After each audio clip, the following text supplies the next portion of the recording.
Alors, néphropathie vasculaire, vous avez fait les glomérulaires, les tubulo-interstitiels et maintenant les vasculaires. Avant, dans le programme ancien, il y avait un cours qui s'appelait classification des néphropathies. Alors, il y a beaucoup d'absents. Vous avez mal proche là? Non, il y a des absents. Alors, en fait, avant, il y avait tellement d'atteintes rénales à gauche et à droite pour les maladies de système et tout ça. Comment ils ont fait? Alors, ils se sont basés sur l'anatomie, sur l'histologie. Maintenant, le néphron, on sait qu'il y a un côté une structure vasculaire, une structure glomérulaire, interstitielle et tubulaire. D'accord? Donc, de ce fait, la classification s'est faite comme ça, sur un plan anatomique et histologique, c'est-à-dire l'atteinte la plus prédominante, la plus parlante sur le plan clinique et biologique, c'est elle qui détermine la classification de la néphropathie. Maintenant, comme vous avez fait les glomérulaires et les tubulo-interstitiels, maintenant on fait les vasculaires, d'accord? Alors, les objectifs, il faut diagnostiquer. Alors, on a la néphrangiosclérose maligne et bénigne, d'accord? La sténose de l'artère rénale, ça dépend, soit elle est athéromateuse, soit c'est une fibrodysplasie. La microangiopathie thrombotique, il y a à boire et à manger dans la matte, on appelle ça la matte. Dans la matte, en fait, elle est primitive, elle n'est jamais primitive, elle est très souvent secondaire et c'est un monde. Mais je vous ai donné vraiment des titres pour ne pas vous encombrer. Et la maladie des emboles de cholestérol. Alors, en introduction, ce sont des pathologies des vaisseaux du rein, des reins, c'est-à-dire ça va de l'artère, de la première bifurcation de l'aorte abdominale descendante jusqu'aux capillaires, d'accord, jusqu'aux artérioles. Alors c'est les petits et les gros vaisseaux, et ça détermine, quand c'est des petits vaisseaux, ça détermine des pathologies, quand c'est des vaisseaux de calibre moyen, ça détermine une pathologie, et quand ça touche les gros vaisseaux, ça détermine une pathologie. Alors, c'est une HTA qui est souvent au premier plan, qui va nous dire, voilà, c'est une néphropathie vasculaire. D'accord? C'est généralement une HTA qui est au premier plan et qui est parlante. Alors, c'est toujours la même histoire de l'HTA et le rein, qui est coupable et qui est la victime. Alors, elles sont classées selon la localisation et l'évolution. Alors, la classification, en fait, j'ai fait un tableau, pour que ce soit clair. 2 secondes. Alors pour ce cours, ce sera une question sur ça. D'accord? On est arrêté comme la question d'avance. C'est bon, vous avez déjà le point. Alors les néphropathies vasculaires aiguës ou rapidement progressives et les chroniques. Dans les aigus, regardez, je vous ai dit, c'est un monde, il y a à boire et à manger, comme on dit. C'est un... Oui. D'accord. Ça veut dire ما تحفظوهاش.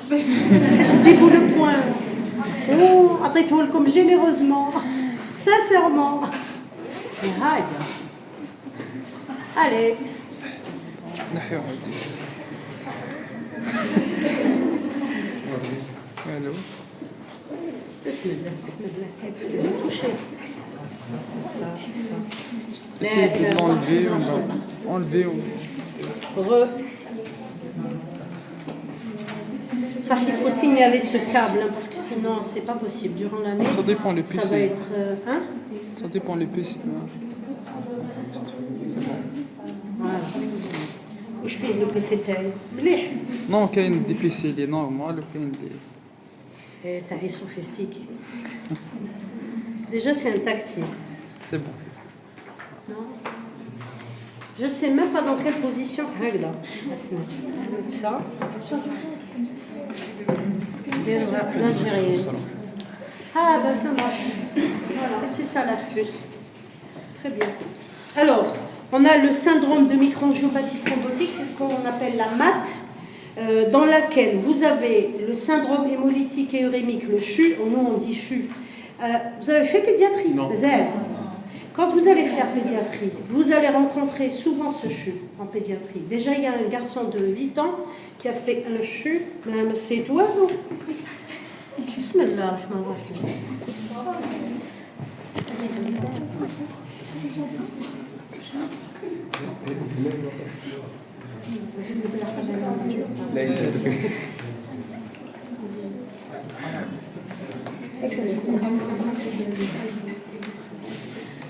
On dirait que tu es en train de faire une sonde urinaire, mais tu es dans le trou.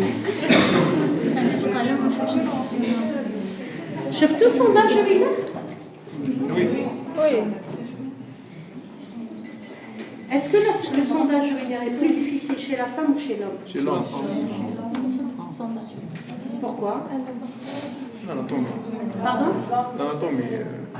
C'est la longueur de l'urètre. La prostate. La longueur de l'urètre chez l'homme est beaucoup plus sinueuse et beaucoup plus longue. Chez la femme, il fait 4-5 cm, c'est tout. Mais le souci, c'est de retrouver le trou chez l'orifice chez la femme. Ça dure. Chez l'homme, vous avez bien regardé comment on fait pour le sondage urinaire?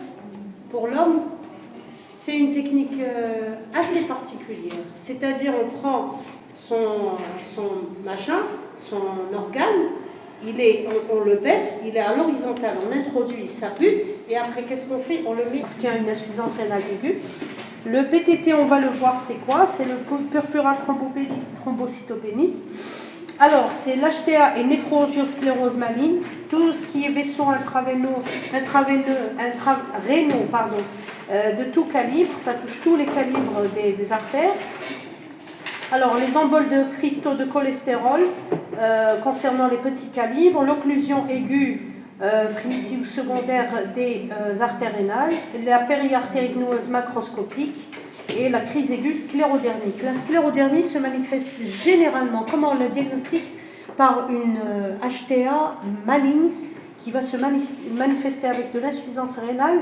Et après, quand on voit comme ça morphologiquement la personne, on voit qu'elle a une sclérodermie. Bon, à un stade assez avancé. Alors pour les chroniques, c'est surtout les sténoses de l'artère rénale, j'ai dit les sténoses, pas la sténose, les néphroangioscléroses bénignes et le syndrome des antiphospholipides, c'est le SAPL, c'est une maladie auto-immune systémique qui ressemble au lupus. Mais sa particularité, c'est surtout qu'il y a des avortements précoces qui sont très fréquents. Alors, c'est ça en fait la définition. Alors, on va voir un par un. Donc pour la MAT, on a, qu'elle soit aiguë ou rapidement progressive, on a le syndrome de microangiopathie thrombotique qui associe deux éléments. Alors c'est soit le tableau, c'est soit cette question. Qu'est-ce que vous choisissez? Cette question. Vendue.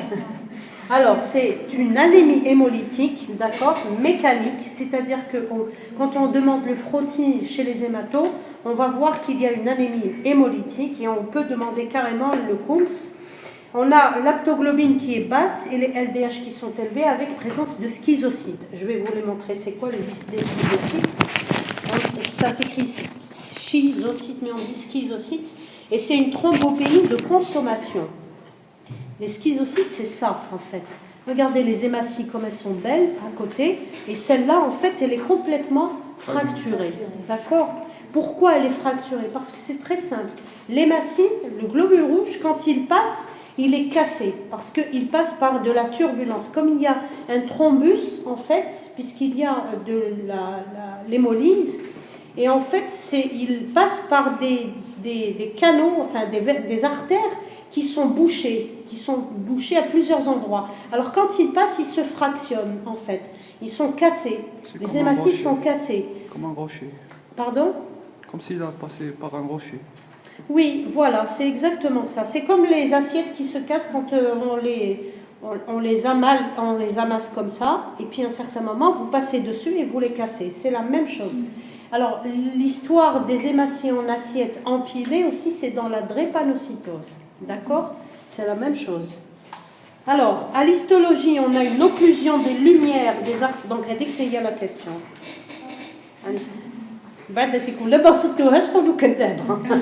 Alors, c'est une occlusion des lumières. Vous me facilitez la tâche pour poser les questions. Alors, c'est une occlusion des lumières des artérioles. كي تعجبكم كاش عفسه dans un cours قولوا له عاودها ما فهمناش باش من بعد c'est lui qui va poser la question. Indirectement vous allez faire le sujet. Bon, ne dites pas que je vous ai dit tout ça, hein. Attention, parce que sinon on me prenne la responsable بالياع وراهي تحاول فيه. Alors, l'occlusion... Alors, c'est une occlusion des lumières. Ne me faites pas comme certains étudiants. Docteur, la question me fait un ça la réponse, elle dit ou carrément, hein. Bon. Alors, parfois, je suis gentille et généreuse et parfois, alors, c'est une occlusion donc des lumières, des artérioles et ou des capillaires, d'accord? Avec des thrombus fibreux. Les thrombus, en fait, ils ne sont pas fibreux au départ, mais après, ils deviennent fibreux très rapidement. Donc, ça fait vraiment une obstruction, une occlusion des artères, des artérioles et des capillaires. On a un remaniement des artérioles et ou des capillaires, c'est-à-dire qu'elles sont déformées. On a un endothélium capillaire glomérulaire qui est altéré, bien sûr, puisque ça touche toute la circulation, même les capillaires à l'intérieur du flocculus. Alors, flocculus, vous savez ce que c'est? C'est les anses capillaires à l'intérieur du glomérule. Parfois, l'endothélium est complètement décollé. Alors, on a une obstruction des lumières capillaires. Ça, c'est l'ensemble, ça, c'est exhaustif. Quand on dit exhaustif, c'est-à-dire on vous donne la totalité des lésions histologiques qu'on peut voir à la biopsie. C'est l'obstruction des lumières des capillaires et on a un double contour parce que la paroi est décollée et du coup, on a une impression de double contour. Quand est-ce qu'on voit aussi un double contour ailleurs dans un autre organe? Sur le téléthorax, double contour de la silhouette cardiaque, péricardite, d'accord? Alors, et la mésaniolyse, c'est quoi? C'est le mésangium qui est complètement lysé. Alors, à l'histologie, si on peut voir, je n'ai pas ramené mon pointeur en plus. Alors, quand je démarre, j'oublie tout, d'accord? En fait, là, regardez, ça, c'est la capsule de Bowman. Tout ça, c'est le glomérule. Ça, c'est le côté vasculaire. Ça, c'est le côté urinaire, le pôle urinaire, les tubules. Et ça, c'est le côté vasculaire avec les artères et les artères. Mais tellement c'est remanié qu'on n'arrive pas à déterminer, à identifier les structures. Regardez ici, comme c'est... En fait, c'est pas beau du tout. Là, c'est complètement ouvert, c'est disloqué parce que... Et là, vous avez... Regardez ici, ça, c'est le noyau de l'endothélium, de la cellule endothéliale de l'anse capillaire. On a mon curseur. Et regardez le double contour. Regardez. Ça, il est fractionné ici. C'est décollé. D'accord ? Donc tout ça, en fait, c'est le... Alors ça, en rouge, ce que vous voyez, ça, c'est des thrombis. D'accord? Ce sont des thrombis. Alors, cliniquement, la MAD, comment elle se présente? Alors, on a deux formes. On a le PTT et on a le CHU. Le PTT, c'est le purpura thrombotique parce qu'il y a des thromboses, donc ça donne des purpuras, même des purpuras cutanés, et avec même à l'intérieur. Parce que si vous regardez à l'intérieur, par exemple dans la muqueuse digestive, quand on fait une fibroscopie, on a aussi un purpura qui apparaît. Et on a des thrombis, donc thrombotiques, thrombocytopéniques. Thrombocytopénique, c'est-à-dire thrombocytopénie, c'est-à-dire une diminution des plaquettes parce qu'il y a consommation de ces plaquettes. En fait, ce qui se passe à l'origine, c'est qu'on a une occlusion, on a en fait des purpuras et du coup, vous avez des plaquettes, on dirait qu'il y a un saignement, c'est un petit saignement qui arrive au niveau de la lumière capillaire pour X raisons. Et donc, qu'est-ce qui se passe? On a un chimiotactisme des plaquettes pour colmater cette brèche. Et le fait que les plaquettes arrivent, on a une consommation des plaquettes. Et quand on a une consommation des plaquettes, qu'est-ce qui se passe en périphérie? C'est qu'il y a une thrombopénie réelle, d'accord?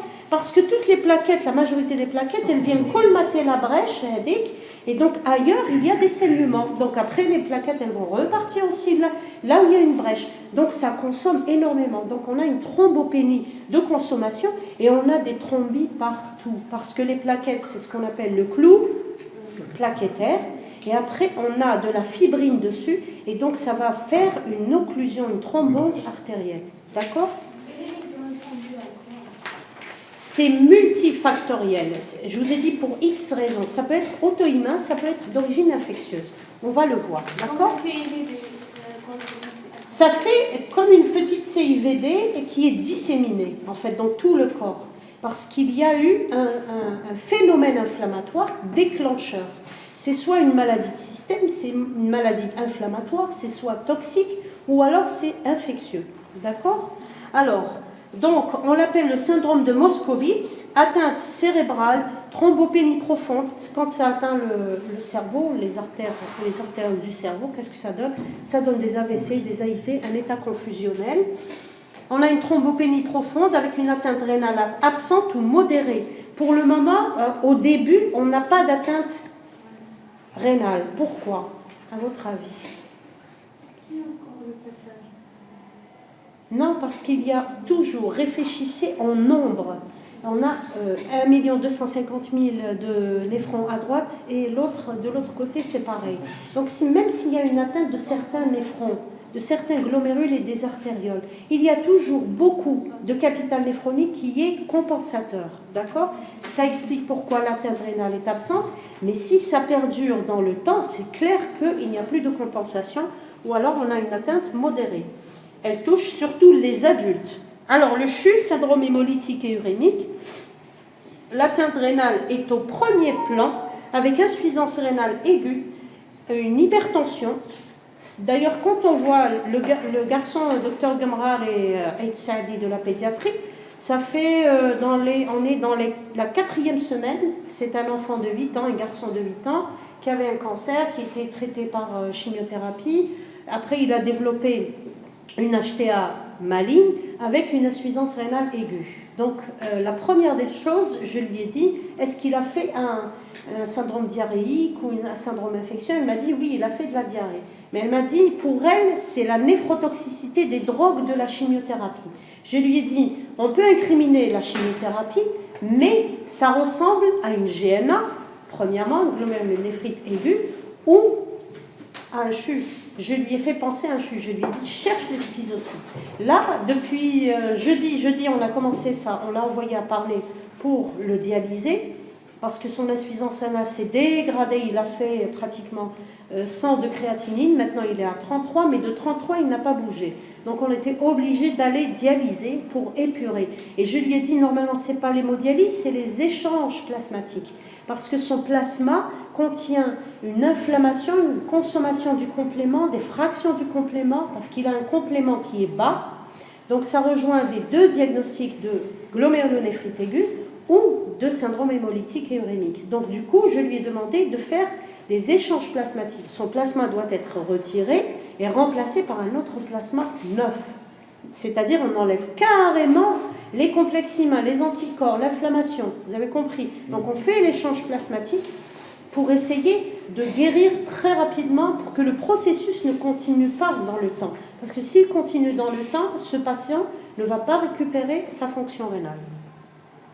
Alors, avec une protéinurie, une hématurie, la protéinurie elle peut être minime ou elle peut être néphrotique, carrément, d'accord? Et ça touche surtout les enfants. Ça peut toucher aussi les adultes. Alors, les causes sont nombreuses. Pour le CHU typique post-diarrhéique, je vous ai fait un petit résumé aussi pour le CHU.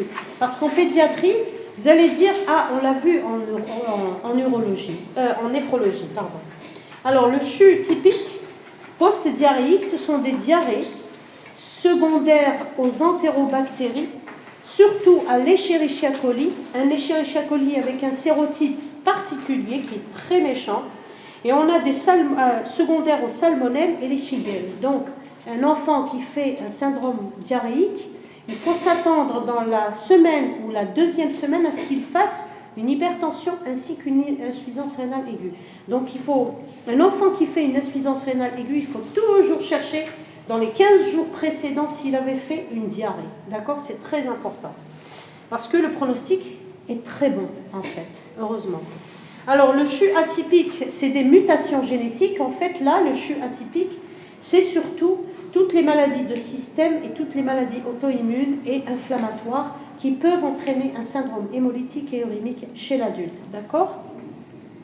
Alors, les infections, ce sont surtout toutes les septicémies, quel que soit le germe, et on a surtout le VIH et le H1N1. Ça a très bien été décrit dans le H1N1, comme quoi il donne de l'insuffisance rénale aiguë. D'ailleurs, c'est ce qui a causé le décès des patients par H1N1, pas par autre chose, parce que en fait, ce sont des patients qui ont fait un syndrome catastrophique. Alors, les médicaments, c'est la gemcitabine. La gemcitabine, vous connaissez ou pas? La gemcitabine, c'est une chimiothérapie. On la donne surtout dans les cancers du sein chez la femme, d'accord? Donc, c'est quelque chose, il y a beaucoup d'autres médicaments, mais j'ai mis celle-là parce que vous allez en entendre parler plus tard, si vous passez en oncologie. La gemcitabine, c'est quelque chose qu'on donne pour les cancers du sein surtout. La cyclosporine, vous connaissez? Oui. Le tacrolimus, Oui. vous connaissez, parce que vous avez fait le cours de la greffe, et donc ce sont en fait des immunosuppresseurs. La cyclosporine, en fait, elle a été donnée au départ pour autre chose. On vous l'a dit? Non. Tout à fait au début, dans les années 80. Elle a été donnée surtout pour le psoriasis, parce qu'ils ont compris, ils ont constaté que quelqu'un qui a un psoriasis, c'est un patient qui est immunodéprimé. Psoriasis, d'ailleurs, il survient dans quelles circonstances? Dans de hauts stress. C'est vrai ou c'est pas vrai? Je vous dirais par exemple, ma mère, à une certaine époque, elle avait un gros stress à cause du bac de mes frères. Donc du coup, ce qui s'est passé, c'est qu'elle a fait un psoriasis au niveau de la jambe. Et après, il s'est étalé sur toute la jambe droite. Mais heureusement, il n'a pas... Et comme ma mère est intelligente, on a essayé tous les trucs. Mais en fait, moi j'ai vu, par exemple, il y avait un collègue qui avait un gros stress. Il a fait un psoriasis généralisé, même au niveau du cuir chevelu. C'est horrible à voir. Donc au départ, il a été utilisé pour le psoriasis, sachant qu'il refroidit les phénomènes inflammatoires. Donc en fait, après, il a été utilisé pour c'est pas la première greffe. La première utilisation, c'était la greffe cardiaque en France. D'accord? Et après, ils ont étalé les indications, ils ont élargi les indications. Donc la cyclosporine, il y a une chose, c'est une arme magnifique, mais elle est à double tranchant. Elle est très bénéfique pour la greffe, mais elle est aussi néphrotoxique. D'accord? Donc c'est pour ça qu'on fait le dosage de la cyclosporinémie dans le sang. D'accord? Pour ne pas dépasser les doses non néphrotoxiques. Le tacrolimus aussi, donc c'est un immunosuppresseur qu'on utilise aussi dans les néphropathies et qu'on utilise dans la greffe. L'HTA maligne, on va en parler à elle seule, l'éclampsie chez la femme enceinte et les maladies. En fait, l'éclampsie, c'est une complication évolutive de tout HTA, soit chronique, soit gravidique. D'accord? Alors, maladies dysimmunitaires telles que la sclérodermie, le lupus et le SAPL, c'est-à-dire syndrome des antiphospholipides. Dans les cancers aussi, on a une MAT qui peut survenir parce que dans les cancers, ce qui se passe, c'est que dans tous les cancers, il y a, quand on voit par exemple une patiente qui arrive aux urgences, on en a eu beaucoup, une patiente arrive aux urgences avec une thrombophlébite. Dans l'exploration de sa thrombophilie, la première étiologie qu'on recherche, c'est une néoplasie qu'on n'a pas encore diagnostiquée. Et généralement, on tombe dessus. On tombe vraiment sur une néoplasie, sinon c'est une thrombophilie familiale. Alors, pourquoi? Parce qu'il y a une hyperviscosité du sang. Et donc cette hyperviscosité du sang, hypercoagulabilité, comme dans le myélome et le Waldenstrom, les chaînes légères et les chaînes lourdes, donc en fait, ça donne des thromboses. Alors, le PTT, c'est des anticorps antifacteurs Willebrand. Mais ça peut être secondaire aussi à autre chose, à beaucoup de choses. Tout ce qu'on a cité là, tout à fait en haut, surtout par rapport aux sclérodermies, lupus, SAPL, peut donner aussi un PTT. Alors, le CHU typique. Alors, il est causé par des toxines Shiga-like, on dit Shiga-like, Shigel-like, parce que, en fait, l'Escherichia coli au niveau intestinal, il a la même structure sphérique superficielle, extérieure, qui ressemble à la Shigel, et donc, en fait, ça donne une toxicité, et ça entraîne un phénomène inflammatoire. Et on a des toxines qui sont produites par des entérobactéries qui détruisent l'endothélium, et du coup, on a une agrégation plaquettaire diffuse, des thrombis fibrineux et une occlusion vasculaire. Alors, il touche 90% des enfants. 90% des CHU touchent l'enfant. Ça peut exister chez l'adulte, mais c'est très rare en fait. Le CHU typique touche très rarement l'adulte. Il touche préférentiellement les enfants. Mais chez l'adulte, c'est plutôt, on dit que c'est un CHU atypique. Alors, la première cause d'insuffisance rénale aiguë chez l'enfant de 1 à 3 ans, c'est le CHU. D'accord ? Il est à déclaration obligatoire. C'est comme la tuberculose, vous voyez un petit peu, la typhoïde. On est obligé de faire la déclaration obligatoire, surtout avant l'âge de 15 ans. Pourquoi ? Parce qu'il vient par épidémie. Dès qu'on a un cas, ça veut dire qu'il faut le déclarer. Peut-être que dans cette école, il va y avoir d'autres cas. Et c'est là où on aura une épidémie, une petite épidémie de CHU. Alors, surtout en été, bien sûr. L'agent en cause, c'est l'Escherichia coli avec un sérotype de O157H7, parce qu'il y a plusieurs sérotypes d'Escherichia coli. On a tous des Escherichia coli, c'est-à-dire moi j'ai le mien, Mazoni il a le sien, chacun de vous il a son Escherichia coli, d'accord ? Alors, il y a par exemple, je vous dirais, je sors du cadre pour vous expliquer c'est quoi le sérotype de chacun. Il est en fait, ça profite à chacun. Mais si par exemple il touche quelqu'un d'autre, il va en fait l'infecter, d'accord ? Donc par exemple, on a l'exemple typique, c'est une patiente qui est venue à ma consultation, elle a, je crois, 26 ans, 27 ans. Elle a eu des douleurs rénales, lombaires, gauche et tout ça. Je lui ai dit peut-être que c'est des lithiases, mais pas forcément, parce qu'elle a fait de la fièvre, des brûlures mictionnelles, d'accord, et une pollacurie. Je lui ai dit c'est probablement une infection urinaire. Elle m'a dit ça fait 6 mois que je me suis mariée. Donc du coup, je lui ai dit c'est l'Escherichia coli de ton mari qui t'a infecté, parce que chez lui, il est saprophyte, il fallait te traiter toi et surtout ton mari.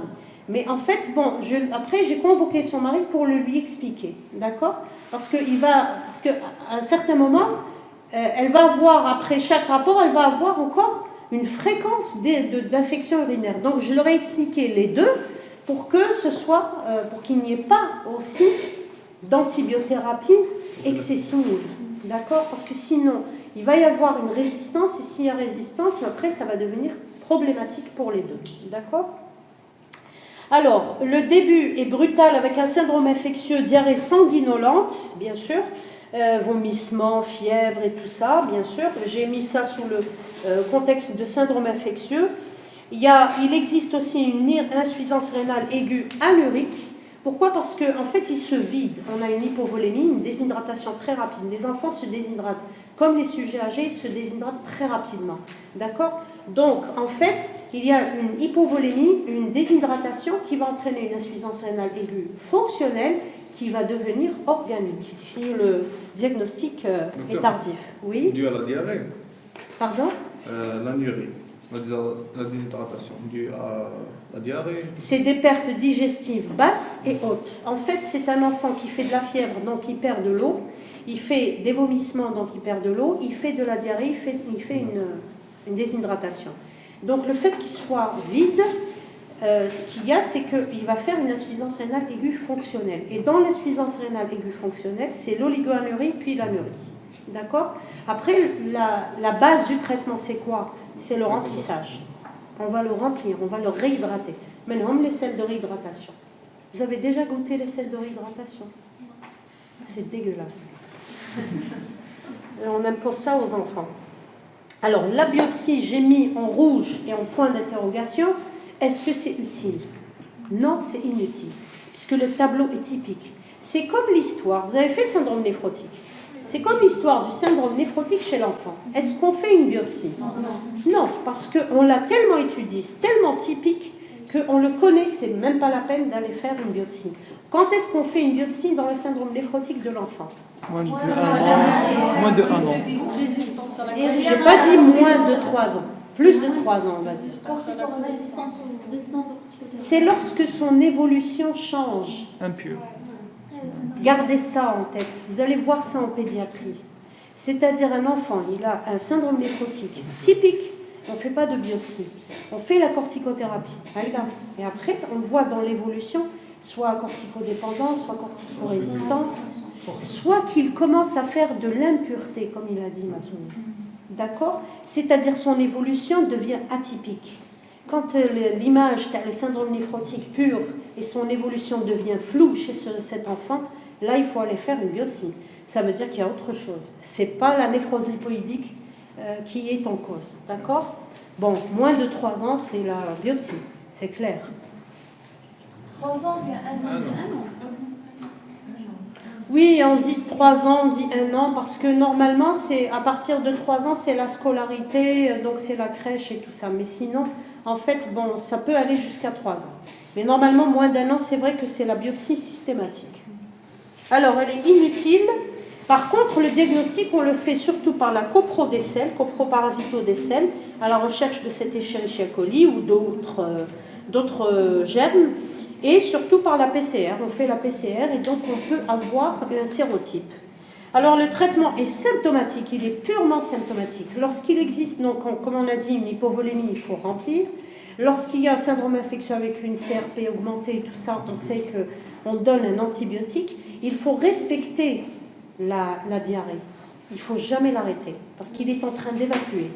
Même pour l'adulte, il faut toujours respecter la diarrhée. Il ne faut jamais l'arrêter parce que sinon, on va garder à l'intérieur comme une bombe atomique. Alors, pour l'HTA, on donne les diurétiques, on donne les antihypertenseurs. Alors, en fait, l'HTA, pourquoi elle survient, l'HTA? C'est très simple. On vient de le dire. L'hypovolémie, qu'est-ce qu'elle entraîne? Elle entraîne donc l'insuffisance rénale aiguë et elle entraîne la stimulation du système rénine-angiotensin-aldostérone. Donc en fait, le système rénal, qu'est-ce qu'il fait? Il répond bêtement à une situation, d'accord? Donc quand on remplit, qu'est-ce qu'on va faire? On va refroidir le système rénine-angiotensin-aldostérone. Et du coup, la tension va baisser. Mais si on a des tensions élevées chez cet enfant, il faut commencer à mettre des antihypertenseurs, d'accord? Pas forcément des diurétiques, parce qu'il est déjà en hypovolémie, il ne faut pas donner des diurétiques. Alors, une réhydratation, et parfois on a besoin de le dialyser. Quand on a des critères d'indication de dialyse en urgence, on le fait, 1 séance, 2 séances, 3 séances, 10 séances, s'il le faut. Dans tous les cas, la réponse, elle est rapide. Alors, le pronostic est spontanément favorable, spontanément, c'est-à-dire sans antibiothérapie, c'est-à-dire juste avec un remplissage, d'accord? En 1 à 2 semaines, généralement, et quand ça dépasse les 2 semaines, comme cet enfant de 8 ans, on a dit que probablement c'est un CHU, mais en fait, il est en train de rentrer dans une insuffisance rénale aiguë organique. Il n'y a pas de récidive, sauf s'il y a le même germe qui tourne, et le pronostic rénal est très favorable. Alors, l'HTA maligne. Alors, la définition. Ah, vous l'avez sur papier. Alors, tu es rapide. Tu es rapide. Vous avez des délégués magnifiques. Alors, la définition, c'est quoi? C'est une pression artérielle très élevée avec des lésions ischémiques d'organes cibles. D'accord? Les organes cibles, c'est lesquels? Le rein. L'œil, le cerveau, le cœur. D'accord? Donc, c'est les 4. Alors, la néphrangiosclérose maligne est la conséquence rénale de l'HTA maligne. Donc, l'HTA est en cause. Le rein est victime. Alors, la clinique, c'est une diastolie qui est supérieure à 130. Supérieure ou égale à 130. Rectifiez, mettez supérieur ou égal à 130 mm. Quelqu'un qui me fait, par exemple, je ne sais pas, 16, 17, 18, 20 de systolique, je vois surtout sa diastolique, où est-ce qu'elle est. D'accord? Moi, ce qui m'importe, c'est la diastolique. OK? Alors, avec atteinte des organes cibles, on a une altération de l'état général, asthénie, tout ça, à une déshydratation, bien sûr, à la biologie. Parce que là, en fait, je viens de donner le mot-clé de son diagnostic. On a une altération de l'état général et une déshydratation. Mais qui a commencé en fait? Est-ce que c'est l'HTA ou la déshydratation? Non, c'est l'HTA. Je vais vous dire pourquoi. J'ai un petit schéma. En fait, ce qui se passe, on a au départ une HTA maligne. Alors, quelqu'un qui a un diabète, qui fait il a un diabète. Polyurie d'abord, chez polydipsie. Il a l'impression qu'il est comme tout le monde. Il ne se rend pas compte. Quand est-ce qu'il va se rendre compte? Le soir, la nuit, il va se réveiller une fois, 2 fois, 3 fois, 4 fois, 5 fois. Il n'arrête pas. Après, il se dit peut-être que la nuit, je le même bzef. Après, ça va faire tilt dans sa tête. Mais la nuit, ça, je le même bzef, donc on est le même bzef. D'accord? Mais en fait, c'est surtout la polyurie, la pollakiurie nocturne qui attire l'attention. C'est la même chose pour l'HTA. Quand, par exemple, un patient, il vous vient avec une HTA, une petite insuffisance rénale ou une HTA diabète, il faut toujours poser la question, je vous donne ce conseil de pratique de médecine. Posez toujours la question, est-ce que c'est l'HTA qui est venu avant diabète ou pendant diabète ou après diabète? C'est très important. Parce qu'il y a une étude qui dit que les hypertendus à moyen court, moyen, long terme, ils vont faire une intolérance au glucose, aux hydro. D'accord? Donc en fait, au départ, il y a une HTA. Donc il y a des lésions qui sont sous-jacentes. Mais en fait, après, ce qui se passe, c'est que ça va complètement chambouler sa vie. Il va se lever la nuit. Et le fait de casser son sommeil et de raccourcir la durée de sommeil la nuit, ça c'est établi maintenant. Hein. Ça c'est quelque chose qui est sorti, c'est un article qui est sorti en 2016, je crois. J'ai lu l'article la première fois, il est sorti le papier en 2016, disant que ceux qui manquaient de sommeil étaient susceptibles de développer un diabète et de l'obésité. D'accord ? C'est pas parce qu'ils mangent le soir, non, parce que en fait, le cycle normal et physiologique de l'organisme est complètement chamboulé, d'accord? Donc il se réveille le matin avec une cétose, on dirait une autre cheban, mais couloualo, et après il va inverser son cycle, d'accord? Parce que tout est en lien. Donc en fait, c'est l'HTA d'abord, et quelqu'un qui est hypertendu, il vient à votre consultation, vous le voyez, vous lui posez la question, est-ce que vous vous réveillez la nuit? Il va vous dire oui, c'est comme le diabétique. Est-ce que vous savez pourquoi? Parce qu'en fait, il fait une natriurèse. Les reins, qu'est-ce qu'ils vont faire? Ils vont éliminer l'eau et le sel surtout. Le sel, quand il sort, il prend avec lui de l'eau. C'est clair. Il y a qu'à. Donc, en fait, c'est quelqu'un qui fait une pollakiurie nocturne comme le diabétique. L'hypertendu et le diabétique, c'est la même chose, d'accord? C'est pour ça que parfois, vous allez voir que tout a changé en matière de traitement de l'HTA et d'antihypertenseurs. On donne maintenant les antihypertenseurs le soir, avant le coucher, avant de partir au lit. أنا وش نقول لهم؟ بين المغرب والعشاء شربوا الدواء تاعكم، بعد العشاء c'est fini. ما تقرا، ما تشوف télévision، ما ni téléphone, rien du tout. Il faut dormir. D'accord? C'est pour revenir un petit peu au cycle normal. Parce qu'on sait maintenant que le pic hypertensif, il survient quand? Juste jusqu'à 8 heures du matin. C'est le moment des AVC et des infarctus du myocarde. D'accord? La majorité des AVC, ils surviennent le matin. Juste donc, en fait, c'est ce qu'on appelle la chronothérapie, c'est-à-dire la thérapie par chrono, par time. C'est-à-dire, on leur dit, vous prenez par exemple l'ARA2 ou l'IEC le soir, donc, comme ça, il va le protéger même au petit matin. Parce que la pharmacocinétique de la molécule est au max à ce moment-là. Donc, c'est là où il est protégé. D'accord? Donc, en fait, l'hypertendu, il fait une pollakiurie nocturne, il élimine le sel, donc il élimine de l'eau. Il se réveille comment? Déshydraté, donc il va aller boire, d'accord? Mais en fait, cette natriurèse, qu'est-ce qu'elle va créer? Un cercle vicieux. Système rénine-angiotensine stimulé, hyper stimulé, supra-stimulé, d'accord? Donc après, il va rester dans son HTA. Et à un certain moment, elle va devenir avec une diastolie qui va être au plafond, à supérieur ou égal à 13, et du coup, qu'est-ce qui va se passer? C'est qu'au niveau rénal, il va y avoir des lésions artérielles dues à l'HTA parce qu'il y a une forte pression. il y a des résistances périphériques qui sont super augmentées. D'accord? Donc en fait, c'est comme mettre beaucoup d'eau, beaucoup de pression dans un tube qui est petit.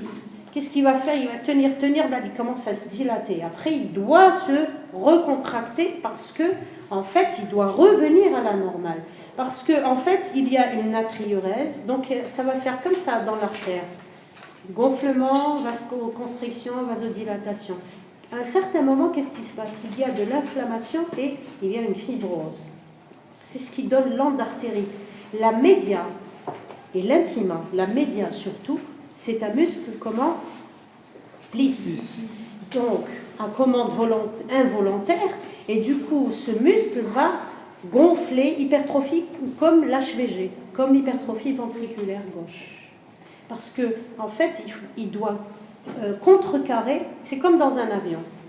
À l'extérieur, on a une pression, à l'intérieur, ils vont pressuriser, parce que sinon, l'avion quitte là 11 000 mètres, il va s'écrabouiller. D'accord? Donc c'est la même chose. Mais ce muscle, en fait, il va travailler beaucoup plus que la normale.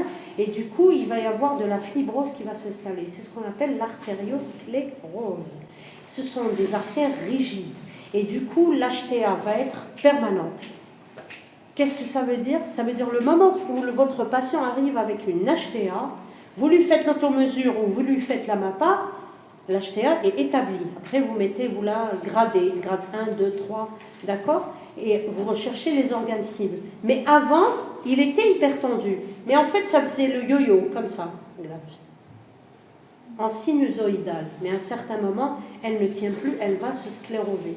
Et donc, cette rigidité artérielle va donner de l'HTA permanente. L'HTA labile, le sujet jeune, à un certain moment, s'il ne fait pas attention, elle va devenir rigide et donc il va faire de l'HTA permanente. D'accord? Je parle beaucoup et je rentre dans Fazniqat. C'est pour que vous compreniez d'où ça vient. Donc, en fait... Il fallait que vous nous faites le cours de l'HTA. Comment? Vous avez dit le cours هذاك. HTA R1. Oui, je fais la conférence un peu partout. HTA R1, c'est mon dada, en fait. C'est vraiment mon truc. Malheureusement, ما درتيهولناش cette fois. نزيد نديرو لكم نقريو لكم في الليل بالتخبيه معليش. Pas de souci. Alors, je voulais vous faire une petite révision. انتم ما حبيتوش ديروا la révision. Tiens, نحكم لكم. Je devais faire une révision. Mais j'étais pas disponible. C'est ça le problème. Alors, la biologie, on a une insuffisance rénale. En fait, je vais vous donner une astuce. Maintenant, vous êtes en train d'avaler les informations. Mais à un certain moment, vous allez comprendre que la médecine, elle est simple. Le bon sens, c'est tout. Mais il faut connaître l'anatomie, il faut connaître la physiologie. Et après, la pathologie, j'ai comme ça, là. Parce que quand vous voyez quelque chose qui fonctionne normalement, vous savez comment elle fonctionne normalement, cette machine. Et après, quand elle dysfonctionne, vous allez tout de suite faire le diagnostic. Vous serez des génies de la médecine. D'accord?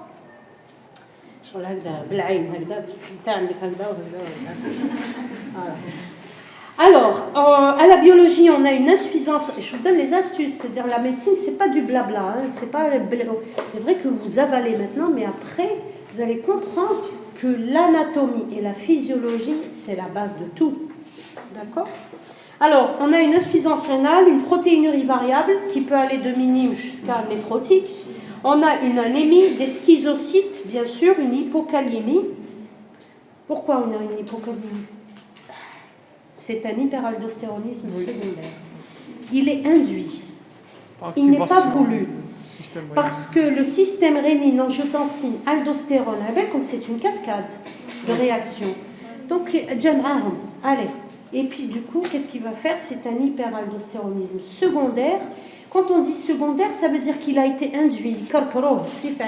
C'est-à-dire qu'il ne voulait pas, mais bon, d'accord? Donc, il a travaillé quand même, mais ce n'est pas pour le bien du malade. Mais ce n'est pas quelque chose de bénéfique. Il n'a aucun sens, en fait. Vous avez compris? C'est-à-dire qu'il est là parce qu'il a été enchaîné.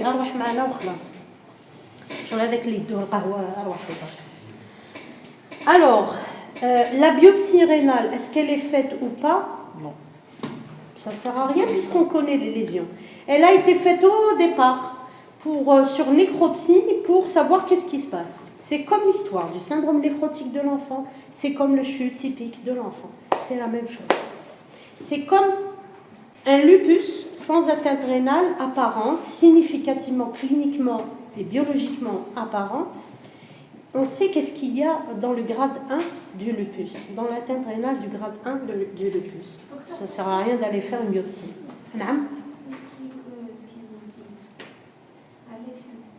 Parce qu'il y a une destruction. Quand on a une HTA, je vous réexplique. L'HTA, c'est une pression, d'accord? On a une dilatation, vasodilatation crée une vasoconstriction. Les résistances, c'est ce qu'on appelle les résistances périphériques. C'est quoi une résistance périphérique? C'est la résistance au niveau de la paroi. C'est une pression qui est en train de pousser la paroi. C'est-à-dire, à quitter l'eau, 3000 litres dans un petit tuyau dans un petit tuyau, un multicouche bière de la tuyauterie de l'eau. Tu lui mets une citerne qui va vider 3000 litres dans quelque chose de petit. Le multicouche, la plomberie, parce que tout ce que je vois, je l'explique par la physiopathe. Alors à la maison, la physiopathe, j'explique tout par la physiopathe. En fait, le multicouche, avant, on avait quoi? On avait le nhas. Mais nhas, il ne se dilate pas vraiment. Qu'est-ce qui se passe? Il te casse le yintrab. Le multicouche, plusieurs couches. C'est multicouche, c'est fait comme une artère. C'est pour que ça se dilate et ça revient, ça se contracte et ça se dilate. Ça se contracte et ça se dilate. D'accord? Donc en fait, mais à un certain moment, qu'est-ce qui se passe? Quand ça se contracte, quand il y a trop de pression, il y a une turbulence. C'est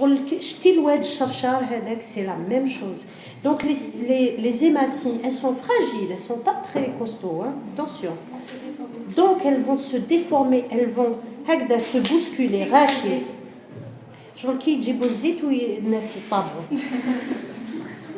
C'est malheureux de donner un exemple comme ça. C'est pareil. C'est la même chose. Donc forcément, c'est comme ça. Là, il faut que je donne un exemple typique. D'accord? Alors, à l'histologie, on a des lésions des petites artères, des artérioles et intraglomérules. La physiopathologie, c'est très simple, c'est ce que je viens de vous expliquer. On a au départ, regardez tout à fait en haut, on a d'abord l'HTA. Là, on est sûr que c'est l'HTA qui est le coupable et le rein suit, c'est la victime. Après, le problème, c'est que le rein va devenir aussi coupable que l'HTA. D'accord? Et le problème de tout ça, c'est quoi? C'est tous les organes cibles qui vont devenir victimes. D'accord? Alors, d'abord, c'est l'HTA. Oh là là, l'HTA. On a une natriurèse. Il faut éliminer le sel. Parce qu'on sait que le sel joue un rôle dans l'HTA. D'ailleurs, c'est la thèse d'un professeur Hamida. Alors, la natriurèse va entraîner une hypovolémie qui va entraîner une activation du système rénine-angiotensine, aldostérone, alors après, qu'est-ce qu'il va y avoir? Réactivation encore HTA, et du coup, voilà, parce qu'on a un système sympathique, d'accord? HTA et rein, vous ne l'avez pas bien compris. Et après, on a des lésions vasculaires, et après, c'est là, tout ça, c'est le cercle vicieux. Dans ce cas, vous voyez un truc comme ça. Quand on donne, par exemple, on a une HTA comme ça. J'ai un patient qui me vient avec une HTA, avec une diastolique de 13 et plus. La plupart, quand je les vois aux urgences, les cardiologues, les internistes et tout ça, enfin pratiquement tout le monde, l'Azilix, ils n'essaient pas de comprendre c'est quoi le mécanisme physiopathologique. Alors quand moi je vois quelqu'un qui fait 13 de diastolique, je leur dis Attention, c'est une HTA maligne. Il faut le remplir. D'ailleurs, avec un interniste au service, on a eu un désaccord. On a discuté, tout ça. Je lui ai dit non. Docteur Dahmani, il faut remplir. C'est une HTA maligne. Il est en hypovolémie. Remplissez-le. Il va baisser ses chiffres tensionnels. On va refroidir. Et mettez un IEC ou un ARA2. Je suis d'accord. Il faut bloquer par un médicament. Mais n'allez pas mettre le diurétique. Si vous donnez du Lasix, parce que normalement, la première prescription dans les recommandations de l'HTA, de 2013, 2018, 2021, 2022, c'est la bithérapie. Mais qu'est-ce qu'on donne? On donne un IEC ou un ARA2, plus un inhibiteur calcique. Mais en troisième lieu, on peut donner carrément un diurétique, soit un thiazidique, soit du Lasix, d'accord, du furosémide. Maintenant, je leur dis, alors, pour ce patient, je lui dis, non, on le remplit. Remplissez-le et vous allez voir. Finalement, on l'a rempli. Le patient, sa tension hatat, sa créatinine hatat, il s'est senti mieux. Après, je lui dis, maintenant, en remplissant, tu vas lui demander de prendre de l'eau et du sel. Il n'y a aucun souci. Tu peux mettre après un diurétique. Là, tu peux le mettre sous régime normosodé, hypersodé, parce qu'il fait encore sa natriurèse. Et là, on peut mettre le diurétique. Mais avant, non, il faut le remplir. D'accord? Oui. Non, on a fait le Covid, wallah, ma clé. C'est comme la dernière fois dans le service, j'aurais dit, bon, on va ouvrir le nouveau service avec une grande salle de colloque. Malheureusement, vous n'allez pas en profiter. C'est dommage, ce sera pour le prochain groupe. Et donc, mais vous serez toujours les bienvenus. D'accord, vous arrivez. Anam? D'accord, vous arrivez. Inch'Allah, Rabbi. Il y en a une qui va faire néphro. Ça, je le sais. Hadouma, les garçons, ils vont faire uro, peut-être. Donc, en fait, qu'est-ce que j'allais dire? J'ai oublié. Non, je sais. Non, la dernière fois, on va ouvrir la nouvelle salle de colloque. Alors, chaque mercredi, chacune de vous, les médecins, vous allez présenter une question de médecine interne parce qu'il faut que tout le monde, parce qu'on a beaucoup de médecins généralistes dans le service, j'aurais dit, il faudrait que, parce que c'est notre devoir de former, on continue les médecins. Moi, je forme les médecins, les infirmiers, les agents, les parce que quand j'ai pris l'hémodialyse à France Fanon pendant des années, mais je peux vous dire une chose, c'est que les femmes de ménage et les agents, ils savaient trier les malades, du plus urgent au moins urgent. Déjà dans la salle d'attente, antécédent, est-ce que il trouve directement le cathéter. Vous voyez un petit peu, quand vous formez quelqu'un, vous transmettez, vous déléguez en fait. Vous avez compris. C'est-à-dire on fait une chaîne de transmission. Donc en fait je leur ai dit, voilà, vous allez faire نتقت وحده interniste قالت لنا شوفوا انا ما نقريكمش بصح ليا الفطور انا نطيب لكم نجيب لكم فطور. لا معليش. Alors les étiologies, c'est toutes les causes d'hypertension. Même les néphropathies glomérulaires. Alors, l'HTA essentielle, surtout, qui représente 2/3 des cas. Quand on dit essentielle, ça veut dire qu'on n'a rien retrouvé. Mais ça ne veut pas dire qu'elle va rester essentielle. L'essentiel n'existe pas. Idiopathique n'existe pas. C'est juste parce qu'on n'a pas encore démasqué le diagnostic, l'étiologie. D'accord? Alors, l'HTA secondaire, c'est les sténoses de l'artère rénale. Surtout, de deux façons, on va le voir. Les glomérulonéphrite, surtout à IgA, et la sclérodermie. La sclérodermie, c'est une horreur en fait. Sur le plan dermatologique, sur le plan fonctionnel, d'accord, sur le plan respiratoire. C'est une pathologie qu'il faut connaître dès maintenant sur le bout des doigts, d'accord? Parce que vous, de visu comme ça, par votre œil, vous allez voir quelqu'un et vous allez dire probablement c'est une sclérodermie, d'accord? Alors, donc le traitement, c'est la baisse de la tension artérielle de 25% dans les premières heures. C'est-à-dire 25%, c'est un quart. Il ne faut jamais diminuer d'un seul coup. C'est très mauvais parce qu'on va tomber dans l'hypo. Et cette hypotension, qu'est-ce qu'elle va donner? Elle va donner un infarctus du myocarde, elle va donner un AVC aussi. D'accord? Un coma. Alors, il faut contrôler la volémie, l'hémodialyse si nécessaire. La maladie des emboles de cholestérol, c'est une rupture de plaques athéromateuses qui vont migrer vers les organes cibles, les reins et les membres inférieurs en particulier. En particulier les reins et les membres inférieurs. Le diagnostic est fait en faisant un fond d'œil, une biopsie cutanée et une biopsie rénale. La biopsie rénale retrouve une occlusion des artères de petit calibre par des cristaux et une inflammation. Les cristaux, en fait, on les voit quand on fait la biopsie. L'anapathe nous répond, il y a des cristaux, c'est bon. Le diagnostic est très simple à faire sur la biopsie. Le traitement, il est symptomatique, c'est arrêter toute anticoagulation et gestes intravasculaires, tout traitement de l'hypertension. En fait, qu'est-ce qui cause cette migration? C'est quand on donne un anticoagulant. Qu'est-ce qu'on va faire? On va détacher cette plaque. Et hop, elle va circuler. C'est en faisant un geste interventionnel, c'est-à-dire en mettant même un cathéter. On risque de... Mais le cathéter, il est veineux, il n'est pas artériel. C'est quand on fait une coronarographie. Quand on fait une coronarographie artérielle, radiale, pardon. Parce que le professeur Nedjar, en cardiologie, maintenant, il le fait en radial. Ça ne sert à rien d'aller faire sur l'artère fémorale, avec risque d'hématome, de dissection, d'accord? Donc, en fait, il l'a fait en radial, mais on risque de faire sauter une plaque, d'accord? Et toute angioplastie, en fait, peut entraîner la migration de ces cristaux. Alors, les corticoïdes augmentent la survie, parce qu'il y a une inflammation, donc il faut refroidir. Le pronostic est sévère avec une mortalité supérieure à 40% à 6 mois. Mortalité de 6 mois, à 6 mois de 40%, c'est énorme. Alors, les tableaux cliniques, les facteurs déclenchants, et sur un terrain athéromateux. Alors, on voit sur un terrain athéromateux, donc c'est la chirurgie aortique, l'artériographie, les traitements anticoagulants et la thrombolyse qu'on fait en cardio.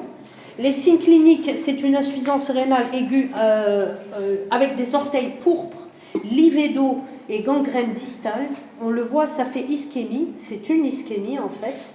Et on a une altération de l'état général avec des myalgies, des douleurs abdominales, et on a surtout les crampes.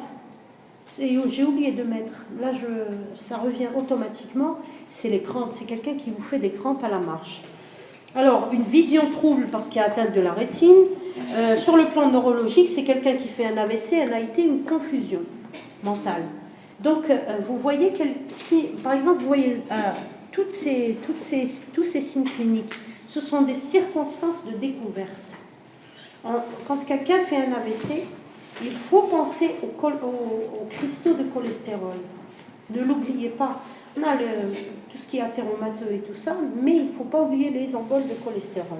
Les signes biologiques, c'est un syndrome inflammatoire, une éosinophilie, oh là là, et un complément qui est bas. L'ivédo, c'est quelque chose qui est bleu, qui devient bleu-violet. C'est une ischémie. D'accord? Alors, le reste des étiologies, je ne voulais pas m'étaler dessus, je voulais les citer, c'est l'infarctus rénal, périartérite noueuse, l'angéite nécrosante, c'est l'angéite nécrosante, elle rentre dans le groupe des syndromes pneumorénaux. On les appelle les syndromes pneumorénaux, c'est-à-dire atteinte pulmonaire ou ORL pulmonaire plus atteinte rénale. Et la sclérodermie. Alors, les néphropathies vasculaires chroniques, on a fini avec les aigus. On a les sténoses de l'artère rénale et la néphrangioschlérose bénigne. Alors, pour la sténose de l'artère rénale, on a deux types. Ça, il faut le connaître parce que c'est quelque chose sur laquelle vous pouvez faire la différence très rapidement sur le plan clinique. Alors, on avait une jeune patiente qui avait une HTA comme ça avec une insuffisance rénale et finalement on a dit sténose de l'artère rénale. Alors je laisse les internistes et les cardiologues en train de parler. À la fin je leur ai dit non, ça c'est pas une sténose de l'artère rénale, c'est une fibrodysplasie. Là, tout le monde s'est arrêté, ils m'ont dit, oui, c'est vrai, ça peut être ça. Donc, je leur ai dit, il faut aller faire une angio-TDM. C'est là où on va voir un aspect particulier de la fibrodysplasie.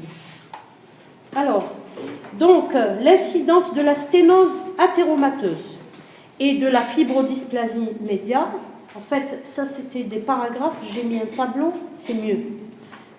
Je ne vais pas poser une question sur ça. Tfahmna la question. Alors, l'incidence... Alors, l'incidence de la sténose athéromateuse, c'est-à-dire réellement, c'est une sténose de l'artère rénale. Vous vous rappelez du jeune, jeune, il n'est pas jeune, du bonhomme qui est venu la dernière fois comme fibrose rétropéritonéale, vous vous rappelez?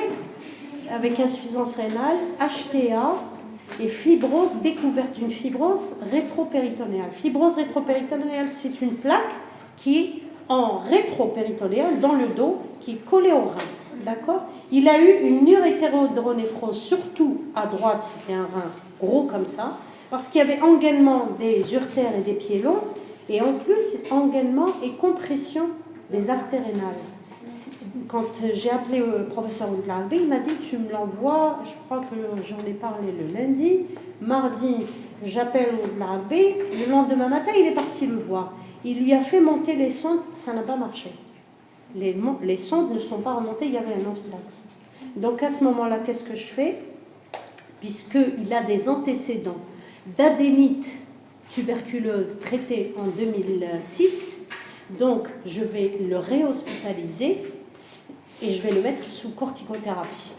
Parce que la fibrose rétropéritonéale, elle est inflammatoire. Qu'est-ce que je fais? Je donne une corticothérapie, je vais la refroidir, elle va se réduire, elle ne va pas disparaître. Donc elle va libérer les urtères et elle va libérer les artères rénales. Comment je vais m'en apercevoir? Je ne fais pas de scanner, je ne fais pas de radio. Son HTA va diminuer, son insuffisance rénale va régresser. C'est comme ça que je vais me rendre compte. D'accord? Voilà. Non, il a une bonne diurèse. Ah, pardon. Donc, en fait, je vous raconte au fur et à mesure l'histoire de ce bonhomme. Alors, l'incidence, c'est 90%, et la fibrodysplasie de la médiane, elle est de 10%. Elle est assez rare quand même, mais il ne faut pas passer à côté. Le terrain pour la sténose athéromateuse réelle, c'est chez l'homme de plus de 45 ans, athéromateux bien sûr, c'est-à-dire obésité. Il a des facteurs de risque cardiovasculaire, tabagique et tout ça. Et pour la fibrodysplasie, c'est une femme entre 25 et 40 ans, donc c'est une femme jeune qui est hypertendue. La découverte peut être faite par une toxémie gravidique. Elle fait son HTA, fait sa toxémie. Après la grossesse, normalement, elle disparaît avec la toxémie. Mais là, elle ne disparaît pas, elle va garder son HTA. On appelle ça de l'HTA chronique. Et à ce moment-là, qu'est-ce qu'on fait? Vu son âge jeune, puisque c'est un âge d'activité génitale, gynécologique, qu'est-ce que je vais aller faire? Je cherche directement la sténose fibrodysplasique. D'accord? Alors, les facteurs de risque cardiovasculaire, c'est l'HTA, l'obésité, le diabète pour la sténose. Pour la fibrodysplasie, ils sont absents. C'est une femme jeune, adulte, qui a une HTA, qui a peut-être fait une toxémie. Bon, je cherche aussi d'autres causes. Syndrome antiphospholipide, maladie auto-immune, sclérodermie. Je cherche aussi un lupus. Le lupus chez nous, Arao Bazar. Avant, on le cherchait à la loupe. Maintenant, c'est incroyable. C'est comme le myélome. Je vous ai déjà dit ça. Alors, la localisation de la sténose, elle est très différente. On a des lésions proximales près de l'ostium. Quand je dis proximale près de l'ostium, qu'est-ce que ça veut dire pour vous, sur un plan anatomique? Alors, le centre, c'est quoi? C'est le cœur. Après, on a l'aorte. Et après, on a la première bifurcation. D'accord?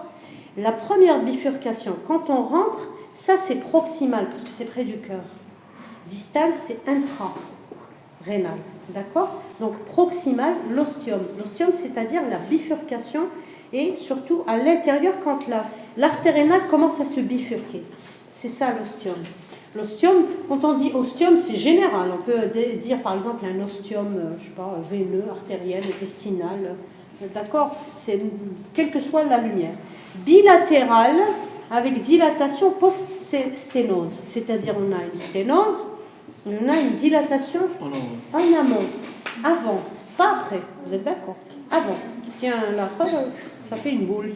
Alors, les lésions distales, au niveau de la fibrodysplasie, les lésions sont distales, c'est-à-dire plus loin, et aspect en collier de perles bilatéral. Je vais vous montrer. Ça peut être unilatéral aussi, on a déjà vu ça.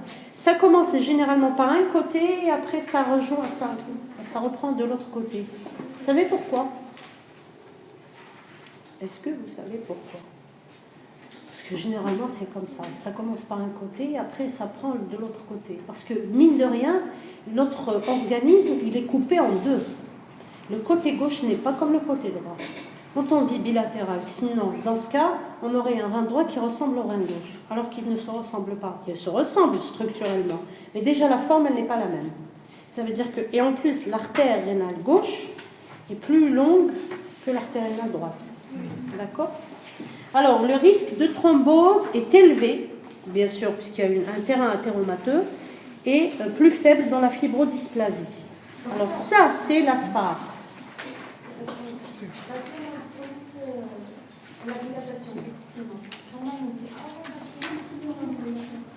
Oui, c'est avant.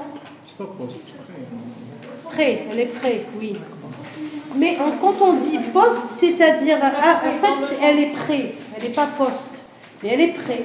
Parce qu'en aval, si c'est sténosé, en aval, ça peut pas être dilaté, c'est avant. Mais quand la vascularisation, je ne sais pas si vous avez noté ça, la vascularisation rénale, elle est inversée. L'artère, qu'est-ce qu'elle ramène? Du sang impur. Oui. C'est la veine qui ramène le sang pur. Donc elle est inversée. Et elle est terminale. D'accord? Alors ça, c'est la fibrodysplasie. Regardez, c'est ça le collier de perles. C'est-à-dire, c'est hop, hop, hop, hop, hop, hop, hop, hop. C'est ce qu'on appelle un aspect moniliforme. D'accord? Bon, j'ai posé la question, donc je ne peux pas poser d'autres questions. Alors, ça c'est l'artériographie, pour que vous voyez, ça c'est une artério qui est normale. Hein. D'accord? Ça c'est une artériographie qui est normale. Regardez le rein. Il est beau. Ça c'est une sténose bilatérale, athéromateuse. Quand je vous ai dit, l'ostium c'est ça. C'est-à-dire, vous avez carrément, si, la dilatation, elle est post. Regardez. Parce qu'en fait, on a une turbulence et après, ça va gicler. Et quand ça gicle sur les parois. Mais en aval. En aval. Voilà. Vous avez raison. C'est moi, j'ai tort. Alors, donc en fait, on a une sténose bilatérale et on a une dilatation en aval. Ça, normalement, qu'est-ce qu'on fait maintenant? Il rentre à l'intérieur. Et qu'est-ce qu'on fait? On dilate avec des stents. D'accord? Soit on fait une dilatation ballonnée, c'est-à-dire on gonfle et on sort. Soit on gonfle et on sort, on voit que ça revient. Ça veut dire que ça va resténoser. Qu'est-ce qu'on met? On met un stent. C'est comme les coronaires. Mais le coronaire, le problème, si le patient est athéromateux, c'est comme les coronaires, s'il reste athéromateux, avec des facteurs de risque cardiovasculaire, ça va resténoser. D'accord? J'ai vu des coronaires avec plein de stents. Et ça a sténosé et les patients sont morts. D'accord?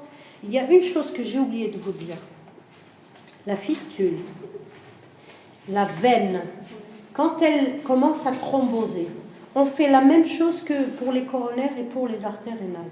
C'est-à-dire, on appelle ça la radiologie interventionnelle. C'est des radiologues interventionnels. Il y en a un à Bab el-Oued et l'autre, il était au CNMS, il est sorti dans le privé. Il y a aussi un professeur, à Oran. Il est excellent. Et ça, en France, vous le trouvez dans les services de radiologie, l'interventionnel sur les fistules, ils le font tout de suite. Vous appelez le médecin, vous me l'envoyez tout de suite, direct. On demande juste l'hémostase. Et donc, en fait, il rentre dans la veine et il fait la dilatation au ballonné. Si ça ne marche pas, il va mettre un stent. Après, si ça resténose, il va mettre un stent encore. J'ai vu des malades en France qui avaient des stents de là jusque là. D'accord? Donc après, quand ça ne marchait plus, on passe à l'autre, ou alors on fait carrément des pontages. On prend la safène et on fait un pontage. D'accord? Alors, cliniquement, donc la sténose athéromateuse, elle est souvent asymptomatique, ça passe inaperçu. L'HTA est résistante. Quand est-ce qu'on dit qu'une HTA est résistante? Quand on a mis une bithérapie, on a mis un diurétique, c'est-à-dire on a mis 2 médicaments avec un diurétique, ça ne répond pas, c'est une HTA résistante. D'accord? Lorsque le patient présente des épisodes d'OAP récidivants, une dégradation de la fonction rénale sous IEC ou ARA2, je vous ai déjà expliqué IEC ou ARA2, c'est-à-dire chez lui, ce patient, qu'est-ce qu'on va avoir? Quelqu'un qui n'a pas de sténose de l'artère rénale. On va bloquer le système rénine-angiotensine. Qu'est-ce qui va se passer? Une chute du DFG, du débit de filtration glomérulaire, une pression intraglomérulaire qui va chuter, et donc on aura une augmentation de la créatinine. Mais elle va se stabiliser ou revenir, pas à la normale, mais elle va rechuter, redescendre et elle va rester stable. C'est un signe d'efficacité.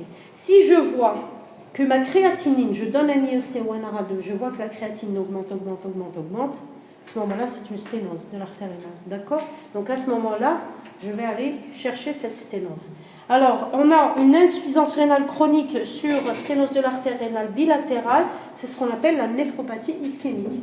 Elle est ischémique. Il n'y a pas assez de jus. Les artères ne ramènent pas assez de sang. Donc les reins sont comme s'ils étaient en hypovolémie. Et du coup, ils font une insuffisance rénale fonctionnelle. Après, elle va s'organiser très rapidement en chronicité.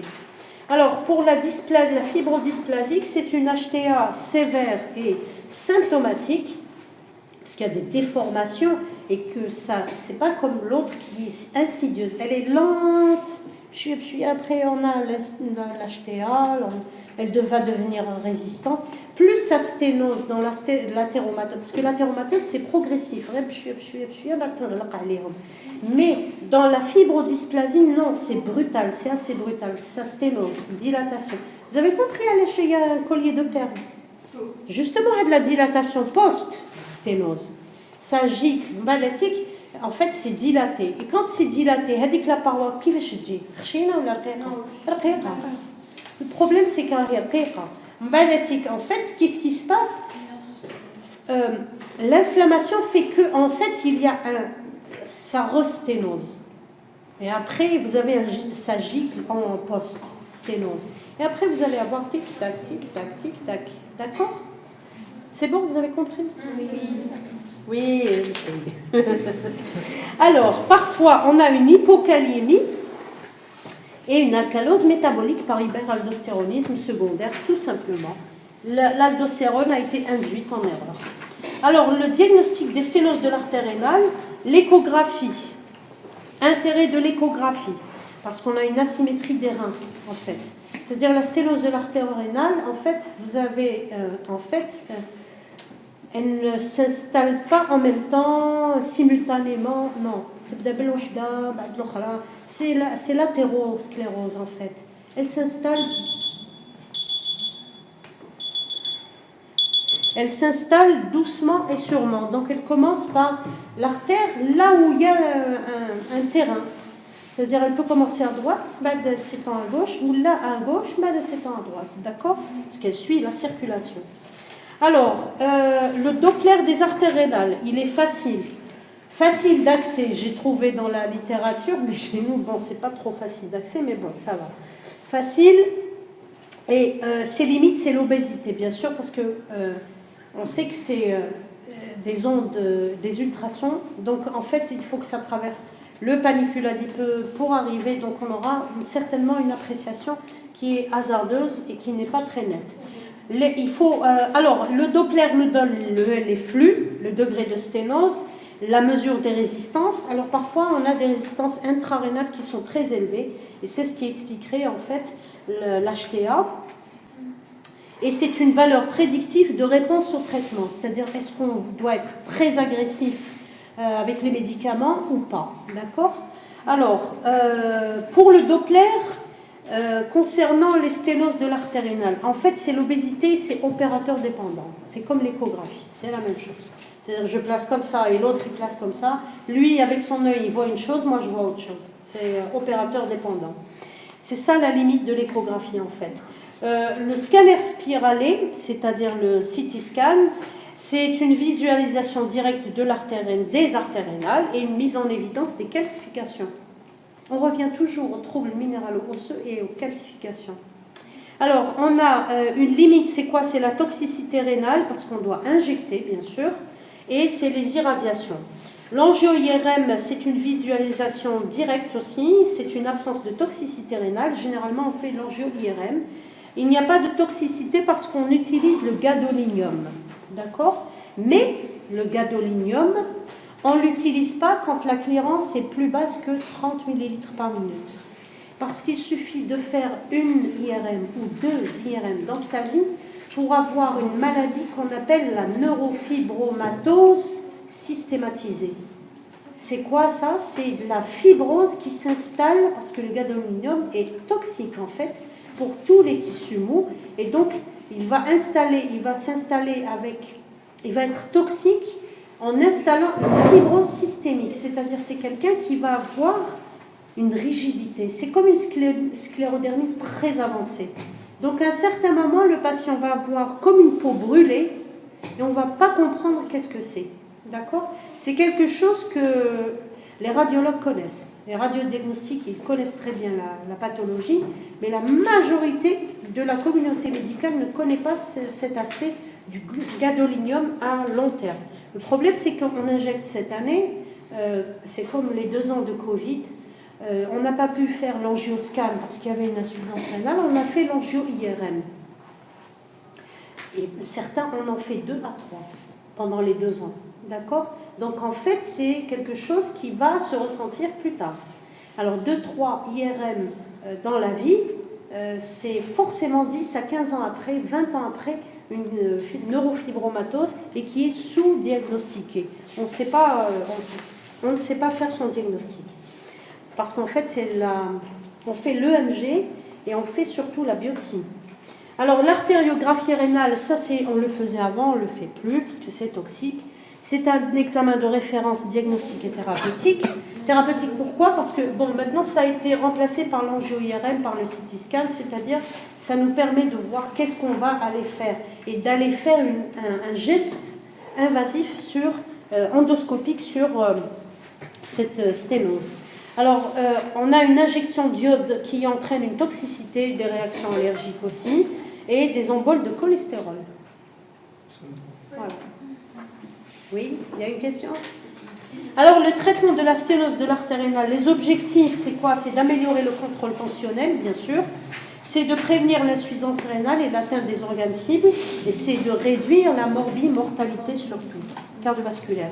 Alors, les méthodes, c'est quoi? Technique interventionnelle et traitement médical. Traitement médical, c'est les recommandations maintenant de 2021-2022 qui sont les mêmes que celles de 2018. D'accord? Donc, c'est la même chose. C'est les recommandations de l'HTA, du traitement de l'HTA. Alors, technique interventionnelle. Comment j'ai écrit interventionnelle? J'ai oublié un là. Alors, c'est l'angioplastie transluminale percutanée, c'est-à-dire par la voie cutanée, on rentre, c'est comme je vous ai dit, par dilatation, par instinct de prothèse. Sinon, c'est la chirurgie, pontage, aorto-rénal ou réimplantation artérielle. Ça, c'est vraiment de la grosse chirurgie. Les indications pour la SPA, pour la fibrodysplasie, c'est l'angioplastie transluminale. Bien sûr, on va aller mettre une prothèse, on va dilater, on va mettre un stent, on va mettre carrément une prothèse. La guérison, c'est de 70 à 90% avec une resténose très rare et une revascularisation chirurgicale lorsqu'on a un échec de l'angioplastie.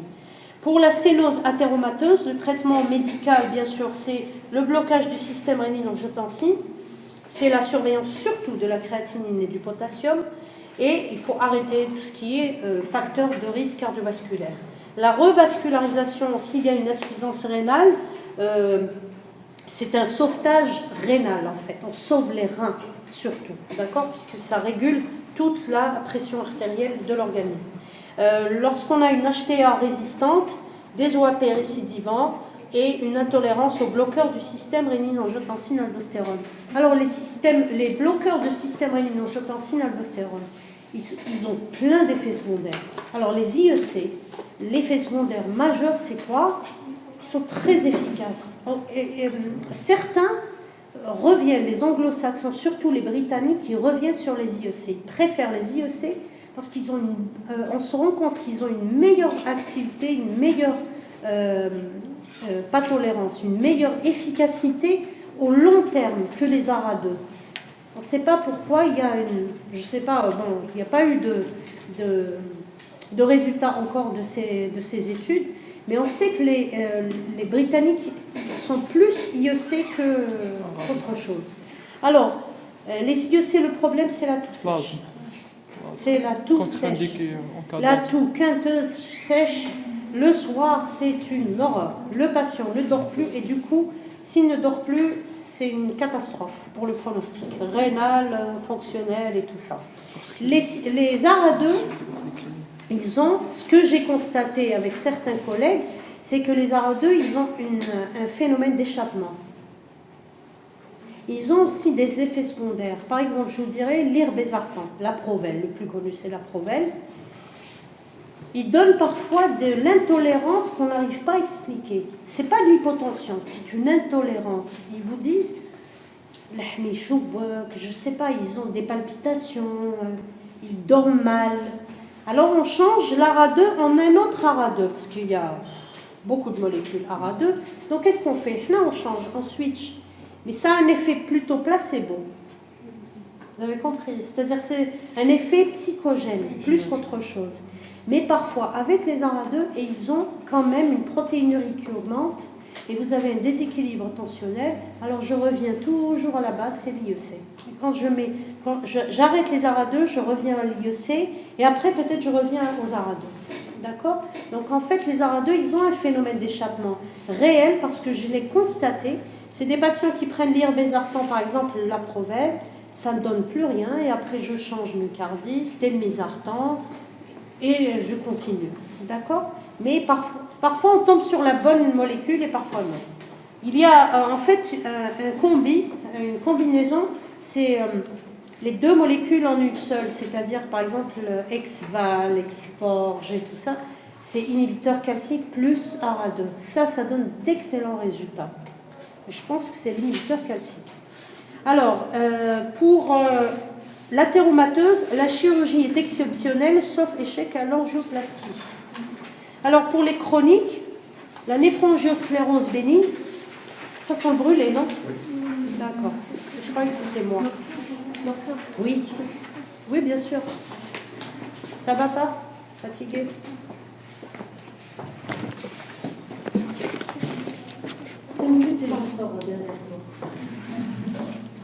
Alors, la définition, c'est quoi? C'est une conséquence d'une HTA ancienne.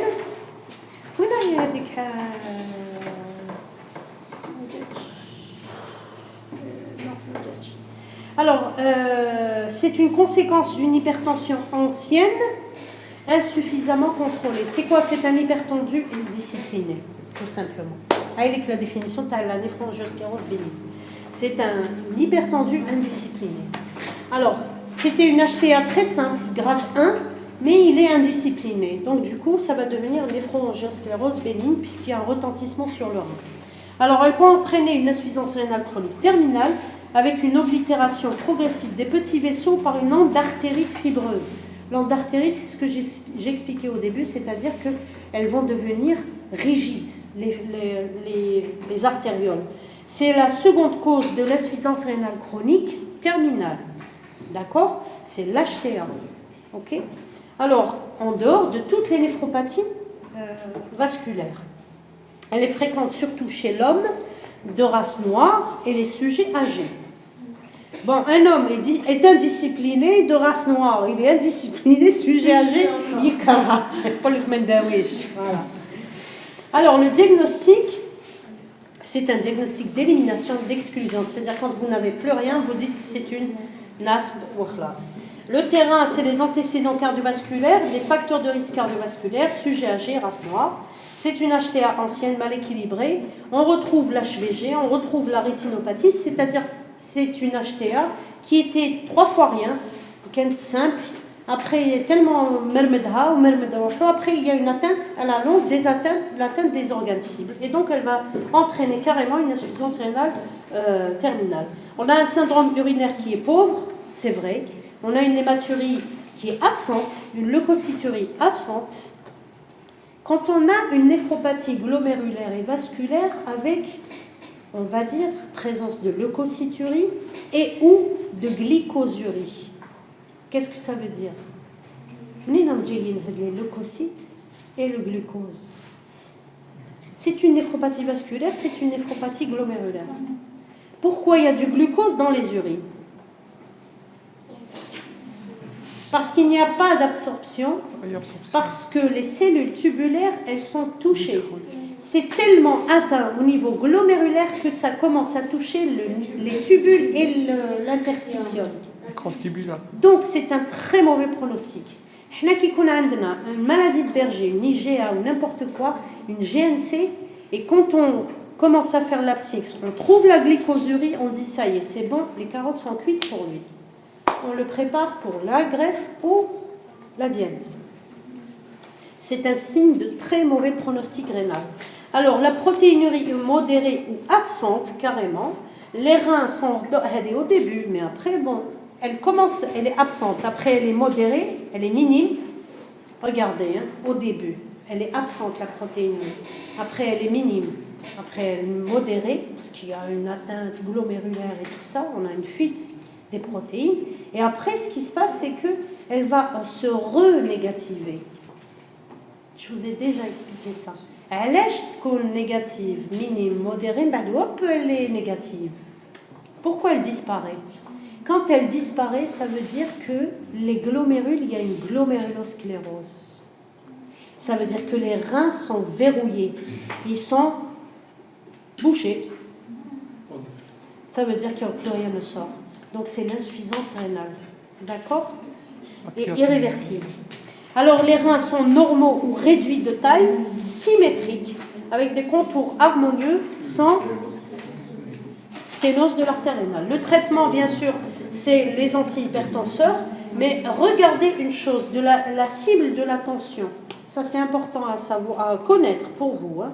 Quand on a une tension inférieure à 13,8, c'est-à-dire qu'elle est équilibrée, ça va. L'albuminurie, comment elle doit être? Supérieure ou égale à 30 mg par 24 heures. Ou 30 mg par gramme. Si elle est supérieure à 14,9 de tension, l'albuminurie doit impérativement rester inférieure à 30. Vous allez me dire, mais c'est pas normal, c'est inversé. Vous n'avez pas l'impression que c'est inversé? C'est logique ou c'est pas logique? N'arrivez plus à réfléchir. Allez, je sors le coupe sur la scope. En fait, quand on a une tension supérieure à 14,9, ça veut dire que le pronostic vital, pronostic des organes cibles est mis en jeu. À ce moment-là, la protéinurie, parce que en fait, plus que 30 mg par gramme, qu'est-ce que ça veut dire? C'est un élément, c'est un facteur de risque cardiovasculaire à haut risque indépendant. C'est-à-dire il suffit